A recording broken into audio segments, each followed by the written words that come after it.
Hello, everyone, and welcome back to our second fireside chat for Experience. This is a little series we thought was worth putting together where we put fascinating people from the world of sport together with people who have an interesting opinion and wisdom about the world of sustainability. And of course, underlying all that is our theory that data is the sustainable fuel that keeps all this going and growing. And if you can't measure it, you can't improve.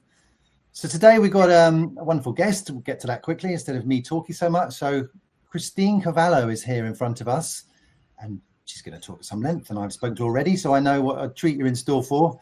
She's a super sports person, and she's incredibly well educated and knowledgeable about the world of sustainability, which is why she's on here. So Christine, why don't I tee you up with a nice little easy one that says, I'm looking at your website at the moment, christinecavallo.com, for anyone, you take a look, please. And right there it says US national team rower and sustainability advocate. So, welcome to the podcast, YouTube, whatever we call this. Do you want to give me the 2 or 3 minute? We're not going to do all thing on your rowing, but you've excelled yourself in doing so many amazing things in rowing. What's the 2 or 3 minute story of your journey in rowing and where you're up to at the moment? Sure. Oh my gosh. Well, first of all, thank you for having me on this podcast series or this conversation series. I think it's a great intersection. So many names come to mind who would also be just great leaders in this space for you to continue the conversation with.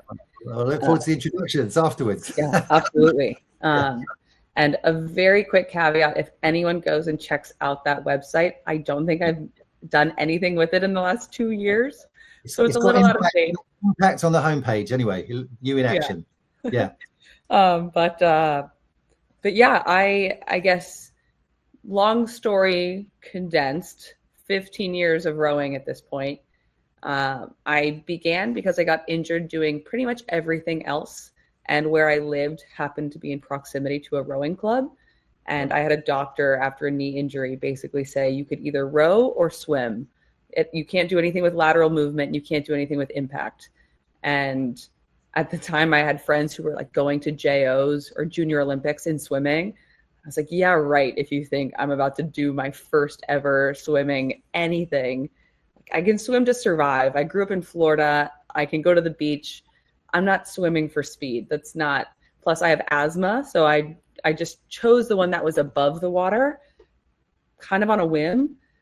And I ended up walking through the doors of the boathouse, doing a learn to row camp that summer. And I think I went faster than most of the guys. I took to it very quickly because of my fitness from soccer, I think. Yeah. So that transferability of athleticism into rowing just had me hooked from day one. And I ended up on the junior national team twice.